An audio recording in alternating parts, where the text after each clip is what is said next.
साथियों, आज हम हाइपरथायरॉयडिज्म एंड प्रेगनेंसी यानी थायराइड हार्मोन का अधिक निकलना और गर्भावस्था के बारे में चर्चा करेंगे। सबसे पहले तो ये बता दूं कि जिन महिलाओं में थायराइड हार्मोन ज़्यादा है या हाइपरथायरॉयडिज्म है, उनमें अगर कंट्रोल नहीं है तो प्रेगनेंसी होने की संभावना कम हो जाती है। पर अगर आपका थायराइड हार्मोन नॉर्मल है तो आप नॉर्मल ढंग से प्रेग्नेंट हो सकते हैं। आपके चांसेस प्रेगनेंसी होने के बराबर होते हैं। थायराइड हार्मोन का और इसकी दवाइयों का प्रेगनेंसी से गहरा संबंध है। कई कुछ जटिल कारण हैं जिसके कारण हम आपको सलाह देंगे कि अगर आपको थायराइड का रोग है, खास तौर से हाइपरथायरॉयडिज्म है और आप दवा ले रहे हैं, तो प्रेग्नेंट होने से पहले सुनिश्चित करें कि आपको कौन सी दवा लेनी है, आपकी स्थिति थायराइड प्रेगनेंसी होने के लायक है या नहीं है। यानी आपकी प्रेगनेंसी एक प्लान प्रेगनेंसी होनी चाहिए। डॉक्टर से परामर्श लेने के बाद, उनकी परमिशन लेने के बाद, अगर वो कहते हैं कि आप प्रेग्नेंट होने की स्थिति में है, तभी आपको प्रेग्नेंट होना चाहिए। यानी एक प्लान प्रेगनेंसी आपकी होनी चाहिए।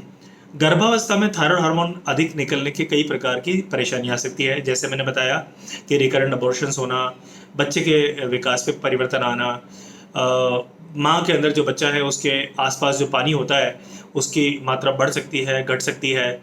आपकी डिलीवरी समय के पहले हो सकती है, बाद में हो सकती है। डिलीवरी के दौरान कई प्रकार की समस्या आ सकती है।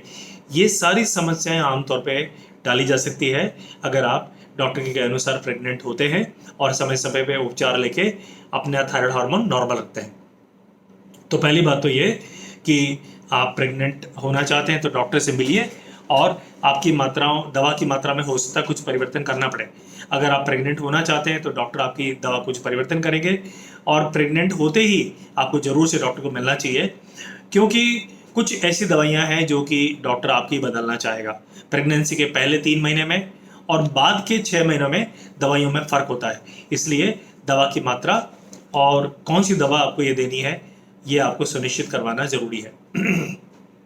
थायराइड की हाइपरथायरॉयडिज्म में प्रेगनेंसी के दौरान जांचें भी कुछ विशेष प्रकार की होती है और जांचों का जो इंटरप्रिटेशन होता है, जांचों के जो परिणाम है, वो भी हम अलग एंगल से देखते हैं। तो थायराइड की जांचों के अलावा कुछ फ्री हार्मोन की जांचें भी कराई जाती है, कुछ एंटीबॉडी की जांचें कराई जाती है, जैसे एंटी टीपीओ एंटीबॉडी या टीएसएच रिसेप्टर एंटीबॉडी। ये जो विशेष प्रकार की जांचें हैं, ये आपके गर्भस्थ शिशु पे थायराइड का कोई प्रभाव तो नहीं पड़ रहा है उसके बारे में, या डिलीवरी के बाद बच्चे में और आप में कोई परिवर्तन तो नहीं आएगा, इसके बारे में भी निश्चित करती है कि आप दोनों सकुशल रहेंगे। दवा लेते हुए समय समय पे जांच करा के इसकी मात्रा को परिवर्तन करना पड़ता है और ये देखना होता है कि कोई बच्चे पे आप पे कोई इसका कोई प्रभाव तो नहीं आ रहा है। जैसा मैंने बताया, पहले 3 महीने के बाद दवा आपकी बदल दी जाती है और अगले 6 महीने में आपको कितनी मात्रा में दवा लेनी है ये भी समय के अनुसार निर्भर करता है। आमतौर पे बीच के 3 महीने और लास्ट के 3 महीने में दवा की मात्रा कम कर दी जाती है। समय समय पे डॉक्टर आपकी बच्चे की सोनोग्राफी, कलर सोनोग्राफी करा के ये भी सुनिश्चित करेंगे कि बच्चे के ऊपर थायराइड या इसकी दवाओं का कोई कुप्रभाव तो नहीं है। और डिलीवरी के जस्ट बाद में आप में थायराइड के कुछ अलग तरह की स्थिति आने की संभावना, पोस्टपार्टम थायराइडाइटिस या थायराइड हार्मोन जो आपको ज़्यादा निकल रहा है, ये भी कई बार बहुत ज़्यादा निकलने की संभावना होती है। इसके ऊपर भी डॉक्टर नज़र रखेगा। इसलिए प्रसव के तुरंत बाद, डिलीवरी के तुरंत बाद भी डॉक्टर को आपको बताना जरूरी होता है। नियोनेटल पीरियड में, डिलीवरी के तुरंत बाद बच्चे में थायराइड का कोई असर तो नहीं है, थायराइड हार्मोन ज़्यादा तो नहीं निकल रहा है, नियोनेटल थायराइडोक्सिकोसिस जैसे हम बोलते हैं, या थायराइड हार्मोन की कमी तो बच्चे में नहीं है, इसके ऊपर भी देखना ज़रूरी होता है। इसलिए आपके प्रसव के बाद बच्चे को थायराइड के डॉक्टर को या पीडियाट्रिशियन को बताना ज़रूरी होता है। अगर इस तरह का कोई प्रभाव आया है तो उसका भी उपचार संभव होता है। तो मैं आपको दोबारा बताऊंगा कि अगर आप किसी भी उम्र की महिला हैं, अगर आप यंग हैं, अगर आपकी शादी नहीं हुई है, तो आप सोचिए कि जब भी आप प्रेग्नेंट होंगे, शादी होगी, प्रेग्नेंट होंगे, तो आपकी प्रेगनेंसी एक प्लान प्रेगनेंसी होनी चाहिए। अगर आप शादीशुदा है, आपको प्रेगनेंसी प्लान करनी है, तो जो मैं दोबारा बताना चाहूँगा कि ये प्लान प्रेगनेंसी होनी चाहिए।